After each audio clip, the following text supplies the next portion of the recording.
Rapid Revision.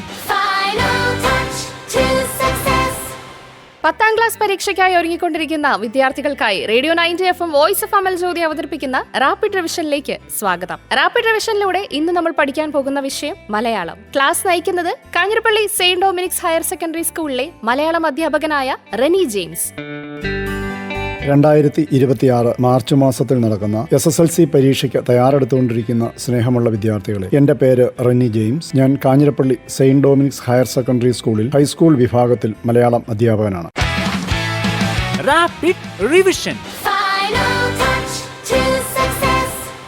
മലയാളത്തിന് കേരള പാഠാവലി, അടിസ്ഥാന പാഠാവലി എന്നീ 2 പുസ്തകങ്ങളും അതിൽ നിന്ന് 40 മാർക്കിന്റെ 2 പരീക്ഷകളുമാണല്ലോ ഉള്ളത്. പരീക്ഷയ്ക്ക് തയ്യാറെടുത്തുകൊണ്ടിരിക്കുന്ന നിങ്ങൾക്ക് എല്ലാ പാഠഭാഗങ്ങളുടെയും സംക്ഷിപ്തമായ ഒരു വിവരണവും സാധ്യതയുള്ള ചോദ്യമാതൃകകളുടെ ഏറ്റവും ലളിതമായ പരിചയപ്പെടുത്തലുമാണ് ഇതിലൂടെ ഉദ്ദേശിക്കുന്നത്. ആദ്യം നമുക്ക് ചോദ്യ രീതി ഒന്ന് പരിചയപ്പെടാം. നമ്മൾ ഒരുപാട് പഠിച്ചു എന്നും കരുതി മാത്രം നമ്മൾ പൂർണ്ണതയിൽ എത്തുന്നില്ല. ചോദ്യ മാതൃകകൾ എത്രമാത്രം നമ്മൾ പരിചയപ്പെടുന്നുവോ അതിനനുസരിച്ച് പരീക്ഷ നമുക്ക് എളുപ്പമായി തീരും. കഴിഞ്ഞ വർഷം വരെയുള്ള ചോദ്യപേപ്പറിലെ ചോദ്യങ്ങളുടെ രീതി ഏത് വിധമാണെന്ന് നമുക്ക് കൃത്യമായിട്ട് അറിയാമായിരുന്നു. അതിന്റെ പാറ്റേണിന് ഒരു മാറ്റവുമില്ലായിരുന്നു. പക്ഷേ ഈ വർഷത്തെ ചോദ്യങ്ങൾ എപ്രകാരമായിരിക്കുമെന്ന് കൃത്യമായി പറയാൻ നമുക്ക് സാധിക്കില്ല. നമ്മുടെ മുമ്പിൽ ഇപ്പോൾ ക്രിസ്തുമസ്, ഓണം എക്സാമിന്റെ ചോദ്യപേപ്പറുകൾ, ഇതിനിടയ്ക്ക് SCERT പുറത്തിറക്കിയ 4 മാതൃകാ ചോദ്യപേപ്പറുകൾ ഉൾപ്പെടെ മൊത്തം 6 ചോദ്യപേപ്പറുകളാണുള്ളത്. ഇതിന്റെ അടിസ്ഥാനത്തിലാണ് നമ്മളുടെ വിശകലനം മുന്നോട്ട് പോകുന്നത്. കുട്ടികൾ പ്രത്യേകം ഓർക്കണം, മൊത്തം 6 മാതൃകാ ചോദ്യപേപ്പറുകളാണ് നമ്മുടെ മുമ്പിലുള്ളത്.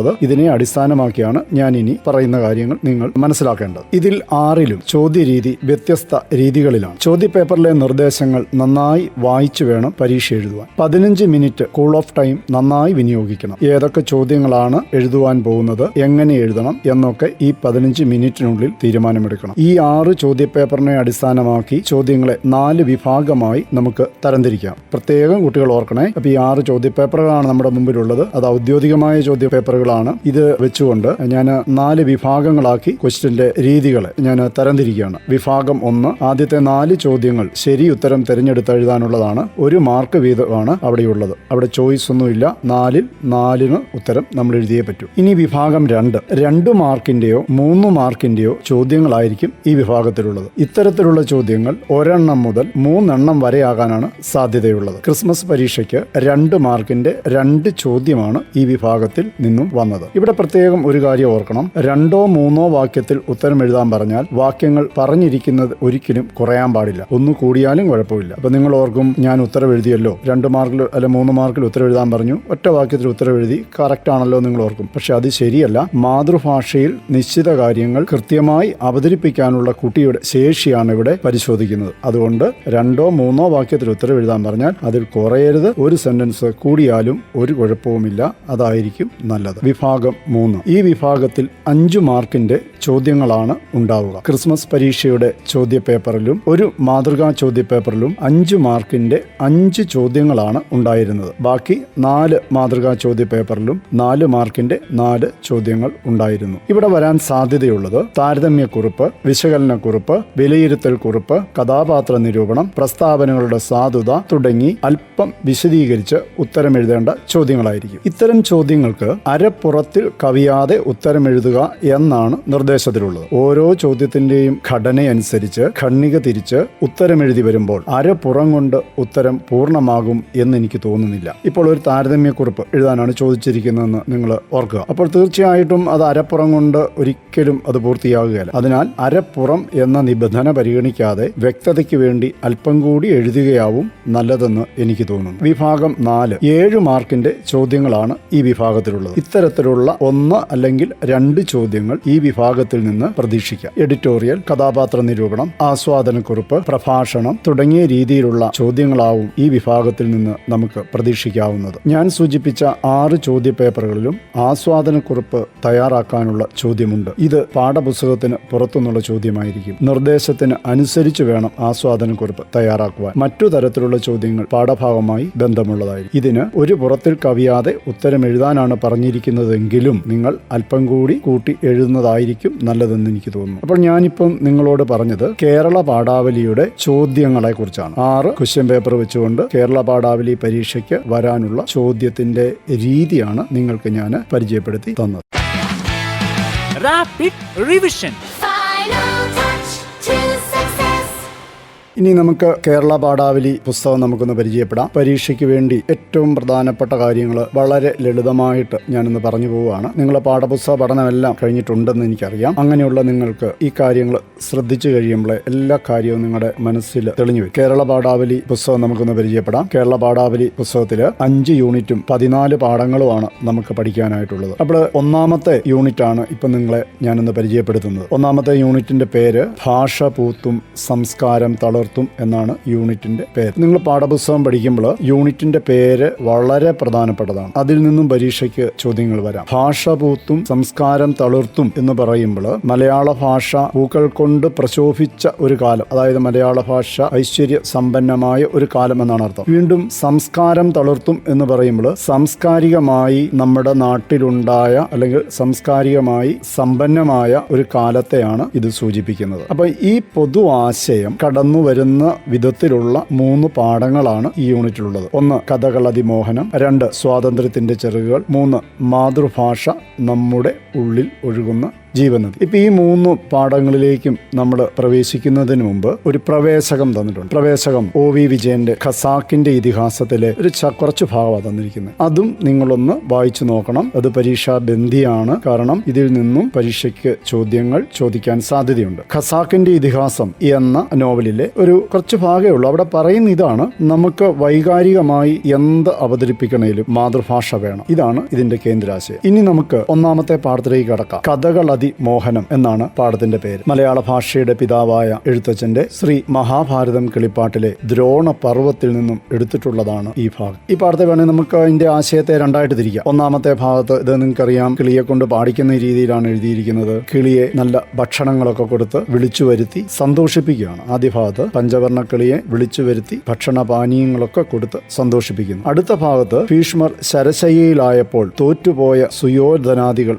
എന്താണ് ചെയ്തതെന്ന് കിളിയെ കൊണ്ട് പറയിക്കുന്നു. ഇങ്ങനെ 2 ഭാഗം, ലളിതമാണ്. 2 ഭാഗമേ ഉള്ളൂ. ആദ്യ ഭാഗത്ത് കിളിയെ വിളിച്ചു വരുത്തുന്നു, ഭക്ഷണപാനീയങ്ങൾ കൊടുക്കുന്നു, സന്തോഷിപ്പിക്കുന്നു. എന്നിട്ട് കിളിയോട് പറയുക, നീ പറ, ഭീഷ്മർ ശരശയ്യയിലായപ്പോൾ തോറ്റുപോയ സുയോധനൻ മുതലായവർ എന്താണ് ചെയ്തതെന്ന് പറയിക്കുന്നു. ഇവിടെ ഈ പാഠത്തിൽ ശ്രദ്ധിക്കേണ്ട 2-3 കാര്യങ്ങളുണ്ട്. ഒന്ന്, ഏറ്റവും പ്രധാനപ്പെട്ട കാര്യം, സ്ഥാനമാനങ്ങൾക്ക് വേണ്ടി കലഹിക്കുന്നവർക്ക് കർണൻ ഉത്തമ മാതൃകയാണോ? ശ്രദ്ധിക്കണം. നമ്മൾ ഇന്ന് ജീവിക്കുന്ന ഈ കാലഘട്ടത്തിൽ സ്ഥാനമാനങ്ങൾക്ക് വേണ്ടി കലഹിക്കുന്നവര്, ഒരുപാട് വളഞ്ഞ വഴിയെ സഞ്ചരിക്കുന്നവരെ കൊണ്ട് നിറഞ്ഞിരിക്കുകയാണ്. അപ്പൊ ഇങ്ങനെയുള്ളവർക്ക് ഒരു ഉത്തമ മാതൃകയാണ് കർണൻ എന്ന് ഈ പാഠഭാഗം നമുക്ക് പറഞ്ഞു തരും. അതുപോലെ പ്രധാനപ്പെട്ടതാണ് കർണന്റെ കഥാപാത്ര നിരൂപണം. ഈ പാഠഭാഗത്തിൽ കുറച്ച് കാര്യങ്ങളേ ഉള്ളൂ. അത് വെച്ചുകൊണ്ട് കർണന്റെ ഒരു കഥാപാത്ര നിരൂപണം തയ്യാറാക്കാനായിട്ടും പഠിക്കാനായിട്ടും ബുദ്ധിമുട്ടില്ല. പിന്നെ കർണസുഖം ഞാൻ പറകയില്ല ആരോടും, ഈ ഒരു വരി വളരെ പ്രധാനപ്പെട്ടതാണ്. എന്താണ് ഇതിലൂടെ കവി ഉദ്ദേശിക്കുന്നത് എന്ന് കൃത്യമായിട്ട് മനസ്സിലാക്കി വെച്ചിരിക്കണം. ഇത്രയും പിന്നെ കുറച്ച് വാക്കുകളുടെ അർത്ഥമൊക്കെ ഉണ്ട്. നിങ്ങൾക്കറിയാം, നമ്മുടെ ഫസ്റ്റ് ടൈം എക്സാമിന് ഇതിലെ 1-2 വാക്കുകളുടെ അർത്ഥമൊക്കെ ചോദിച്ചിരുന്നു. അതുകൊണ്ട് നിങ്ങൾ പാഠം പ്രധാനപ്പെട്ടതാണ്. വാക്കുകളുടെ ഒക്കെ അർത്ഥം നന്നായിട്ട് പഠിച്ചോണം. ഇത്രയും കാര്യങ്ങൾ ശ്രദ്ധിച്ചിരുന്നാൽ ഈ പാഠം നിങ്ങൾക്ക് എളുപ്പമായി തീരും. ഇനി നമ്മൾ അടുത്ത പാഠം, 2ാമത്തെ പാഠം, സ്വാതന്ത്ര്യത്തിന്റെ ചെറുകുകൾ. ഉണ്ണായി വാര്യരുടെ നളചരിതം ആട്ടക്കഥ 1-ാം ദിവസത്തിൽ നിന്നും എടുത്തിട്ടുള്ളതാണ് ഈ പാഠം. നിങ്ങൾക്ക് ആട്ടക്കഥ എന്താണെന്ന് അറിയാലോ അല്ലെ? കഥകളിയുടെ സാഹിത്യ രൂപമാണ് ആട്ടക്കഥ. അപ്പോൾ ഈ പാഠം പഠിക്കുന്നതിന് മുമ്പ് ഇതിന്റെ സന്ദർഭവും നിങ്ങളൊന്ന് മനസ്സിലാക്കും. സന്ദർഭം മനസ്സിലാക്കിയാലേ കഥയിലെ ആശയം നമുക്ക് ഉൾക്കൊള്ളാനായിട്ട് പറ്റത്തുള്ളൂ. വിദർഭയിലെ രാജാവായ ഭീമരാജാവിന്റെ പുത്രിയാണ് ദമയന്തി. ഭീമരാജാവിന്റെ പുത്രി എന്നർത്ഥമുള്ള ഭൈമി എന്നും അവളെ വിളിക്കുന്നുണ്ട്. ഒരിക്കല് നാരദ മഹർഷിയിൽ നിന്നും ദമയന്തിയെ കുറിച്ച് നളൻ കേൾക്കാനിടയായി. അങ്ങനെ അവന് പതുക്കെ ദമയന്തിയുടെ ഗുണഗണങ്ങൾ അറിഞ്ഞപ്പോൾ അവളോട് ഒരു ചെറിയ അനുരാഗമൊക്കെ തോന്നി. അങ്ങനെ ഇരിക്കെ ഇവന്റെ മനസ്സിൽ ദമയന്തിയെ കുറിച്ചുള്ള ചിന്തകൾ നിറഞ്ഞു. അവന് നളൻ ഉദ്യാനത്തിലൂടെ ഇറങ്ങി നടക്കുകയാണ്. അങ്ങനെ നടക്കുമ്പോൾ സ്വർണ്ണവർണ്ണമുള്ള ഒരു അരയന്നത്തെ കാണും. അപ്പൊ സ്വാഭാവികമായിട്ടും അതിന്റെ സൗന്ദര്യം കണ്ടുകൊണ്ട് ആകർഷനായിട്ട് കൗതുകം കൊണ്ട് അദ്ദേഹം അതിനെ ഒന്ന് പിടിക്കുക. ഇതാണ് പാഠസന്ദർഭം. കുട്ടികളെല്ലാം നന്നായിട്ട് മനസ്സിലാക്കണം. ഇതാണ് പാഠസന്ദർഭം. ഇനി പാഠഭാഗത്തിലേക്ക് കടന്നു കഴിയുമ്പോൾ നളൻ ഹംസത്തെ പിടിക്കുന്നു. അപ്പൊ ഹംസം ഓർക്കുന്നു തന്നെ കൊല്ലാനാണെന്നാണ് ഹംസം ഓർക്കുന്നത്. അപ്പം ഹംസം അവിടെ പറയുന്നുണ്ട്, എന്നെ നിങ്ങൾ വിടണം. അതിന് കുറെ ന്യായീകരണങ്ങൾ പറയുന്നുണ്ട്. അത് വളരെ പ്രധാനപ്പെട്ടതാണ്. പുസ്തകം വായിച്ച് നോക്കിക്കോണം. ടീച്ചേഴ്സ് നിങ്ങളെ പഠിപ്പിച്ചിട്ടുണ്ട്. എന്നെ വിടണം, അതിന് കാര്യകാരണങ്ങൾ അവൻ പറയുന്നു. അതിന് കർണൻ അവസാന ഭാഗത്ത് മറുപടി നൽകുന്നുണ്ട്. ഇത്രയും കാര്യമേ ഈ പാഠഭാഗത്തിലുള്ളൂ. ഇവിടെ ഏറ്റവും ശ്രദ്ധിക്കേണ്ട കാര്യങ്ങൾ, ഒന്ന്, നിങ്ങൾക്ക് പരിചിതമല്ലാത്ത നിരവധി വാക്കുകൾ ഇതിൻ്റെ അകത്തുണ്ട്. ഈ വാക്കുകളുടെ അർത്ഥം കൃത്യമായി നിങ്ങൾ മനസ്സിലാക്കണം. നിങ്ങൾക്കറിയാലോ, ആദ്യം 1 മുതൽ 4 വരെയുള്ള ചോദ്യങ്ങൾ ശരി ഉത്തരം എഴുതാനുള്ളതാണ്. അതിൽ മിക്കവാറും ഒരു ചോദ്യം വാക്കുകളുടെ അർത്ഥമായിരിക്കും. അപ്പോൾ നിങ്ങൾ ഈ പാഠത്തിൽ നിങ്ങൾക്ക് പരിചിതമില്ലാത്ത ഒരുപാട് വാക്കുകളുണ്ട്. അതുകൊണ്ട് എല്ലാ വാക്കുകളുടെയും അർത്ഥം പഠിക്കണം. ഹംസം, നളൻ, ഈ 2 പേരുടെയും സ്വഭാവത്തിന്റെ പ്രത്യേകതകൾ നിങ്ങൾ മനസ്സിലാക്കി വെക്കും. ഒരുപാട് കാര്യങ്ങളൊന്നുമില്ല, കാരണം ഒരു കഥാപാത്ര നിരൂപണം വരാൻ സാധ്യതയുണ്ട്. പരീക്ഷയ്ക്ക് ഞാൻ ഈ മേൽ പറഞ്ഞ 6 ക്വസ്റ്റിൻ്റെ അത് ഇത് വന്നിട്ടുമുണ്ട്. ഇനി ഹംസത്തിന്റെ ന്യായീകരണങ്ങൾ, അതായത് നളന്റെ പിടിയിൽപ്പെട്ടു, ഹംസം തെറ്റിദ്ധരിച്ചു, എന്റെ സ്വർണ്ണ ചെറുകൾ കണ്ടുകൊണ്ട് ഇതിൽ നിന്നും വരുമാനമുണ്ടാക്കുവാൻ വേണ്ടി തന്നെ കൊല്ലുവാൻ വേണ്ടിയാണ് നളൻ തന്നെ പിടിച്ചിരിക്കുന്നതെന്ന് തെറ്റിദ്ധരിച്ച ഹംസം രക്ഷപ്പെടുവാൻ വേണ്ടി കുറെ ന്യായീകരണങ്ങൾ നടത്തുന്നുണ്ട്. അത് എന്തൊക്കെയാണെന്ന് കൃത്യമായിട്ട് നിങ്ങൾ മനസ്സിലാക്കിയിരിക്കണം. അവസാനം നളൻ പറയുന്നുണ്ട്, പറന്ന് ഇച്ഛയ്ക്കൊത്ത വഴി ഗച്ഛ നീ നിനക്ക് ഇഷ്ടമുള്ള പോലെ പൊക്കോ, ഞാൻ നിന്നെ ഉപദ്രവിക്കാനായിട്ട് പിടിച്ചതല്ല, കൗതുകം കൊണ്ട് പിടിച്ചതാണ് എന്ന് നളൻ പറയുന്നുണ്ട്. മനസ്സിലായല്ലോ? ഈ കാര്യങ്ങൾ നിങ്ങൾ പ്രത്യേകം ശ്രദ്ധിക്കുക. പിന്നെ സ്വാതന്ത്ര്യത്തിന്റെ ചിറകുകൾ എന്ന ശീർഷകത്തിന്റെ ഔചിത്യവും നിങ്ങൾ മനസ്സിലാക്കിക്കോണം. ചിറകുകൾ പക്ഷികൾക്കാണുള്ളത്. പക്ഷികൾക്ക് ഈ ചിറകുകൾ കൊണ്ട് ആകാശത്തൂടെ, വിശാലമായ ആകാശത്തിലൂടെ യഥേഷ്ടം പറന്നു നടക്കാനുള്ള സ്വാതന്ത്ര്യമുണ്ട്. ആ സ്വാതന്ത്ര്യത്തെ നമ്മൾ ഹനിക്കുവാൻ പാടില്ല. അതാണ് നളൻ ഇവിടെ പറയുന്നത്, നീ പറന്ന് ഇച്ഛയ്ക്കൊത്ത വഴി ഗച്ഛ നീ, നിനക്ക് ഇഷ്ടമുള്ള പോലെ പറന്നു പൊക്കോളൂ. അപ്പം ഈ പാഠത്തിൽ ഇത്രയും കാര്യങ്ങളൊക്കെ നിങ്ങൾ ഓർത്തിരുന്നാൽ, മനസ്സിലാക്കി വെച്ചാൽ, ഒരുവിധം ഏത് ചോദ്യം വന്നാലും നിങ്ങൾക്ക് ഉത്തരവെഴുതാൻ പറ്റും. നിങ്ങൾക്ക് ബുദ്ധിമുട്ടൊന്നും വരികയില്ല. ഇനി പാഠം 3, നിങ്ങൾക്കറിയാം, ഒരു ലേഖനമാണ്. പാഠത്തിന്റെ പേര് മാതൃഭാഷ നമ്മുടെ ഉള്ളിൽ ഒഴുകുന്ന ജീവനദി. പ്രകാശ് രാജാണ് ഇത് എഴുതിയിരിക്കുന്നത്. അപ്പം ഈ ലേഖനം മാതൃഭാഷയുടെ പ്രാധാന്യം, അല്ലെ, നിങ്ങൾക്കറിയാം, ഇന്നത്തെ കാലത്ത് നമ്മൾ മാതൃഭാഷ മാത്രം പഠിച്ചാൽ പോരാ, നമ്മൾ വിശ്വ പൗരന്മാരായിട്ട് വളരേണ്ടവരാണ്. ഒന്നിലധികം ഭാഷകൾ പഠിക്കണം, അല്ലെ, അതൊരു തെറ്റുമല്ല. പക്ഷേ മാതൃഭാഷ നമ്മൾ മറന്നുകൊണ്ട് മറ്റു ഭാഷയുടെ പിന്നാലെ പോകരുത്.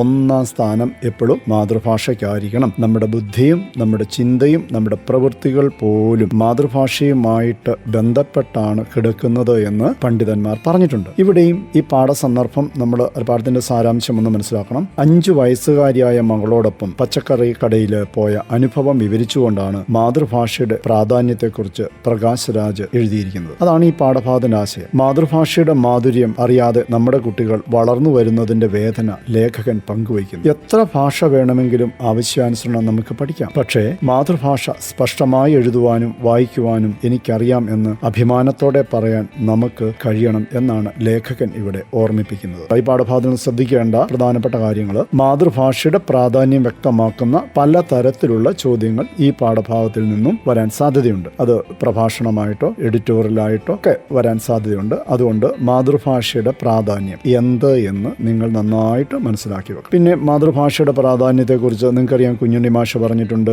വള്ളത്തോൾ പറഞ്ഞിട്ടുണ്ട്, അല്ലെ, അത് അവരുടെയൊക്കെ പ്രസിദ്ധമായ വരികളുമുണ്ട്. അപ്പൊ ഈ വരികൾ ഇത്തവണത്തെ പരീക്ഷയ്ക്കും ഇതുമായിട്ട് ബന്ധപ്പെട്ട ചോദ്യങ്ങൾ വന്നിരുന്നു. നിങ്ങൾ ക്വസ്റ്റ്യൻ പേപ്പർ ഒന്ന് മറിച്ച് നോക്കണം. അപ്പൊ അങ്ങനെയുള്ള വരികളുമായിട്ട് താരതമ്യപ്പെടുത്തി ഈ കുറിപ്പുകൾ തയ്യാറാക്കാനും നിങ്ങൾ ഓർത്തിരിക്കണം. അപ്പൊ നമ്മുടെ കേരള പാഠാവലി 1ാമത്തെ യൂണിറ്റിന്റെ 3 പാഠങ്ങളും ഞാൻ നിങ്ങളെ പരിചയപ്പെടുത്തി. അപ്പം ഈ ക്ലാസ് നിങ്ങൾ കണ്ടിട്ട് നിങ്ങളുടെ പഠനം ഈ രീതിയിൽ, ഞാനിപ്പോൾ പറഞ്ഞ രീതിയിലും കൂടെ ഒന്ന് ആക്കി തീർക്കുവാനായിട്ട് നിങ്ങൾ ശ്രദ്ധിക്കണം. ഈ ക്ലാസ് നന്നായി കേട്ടിട്ട് ഈ പാഠഭാഗങ്ങൾ ഒന്നുകൂടി പഠിച്ചാൽ പരീക്ഷയ്ക്ക് കൂടുതൽ ഉപകരിക്കും എന്ന് ഞാൻ വിശ്വസിക്കുന്നു. Rapid Revision. Final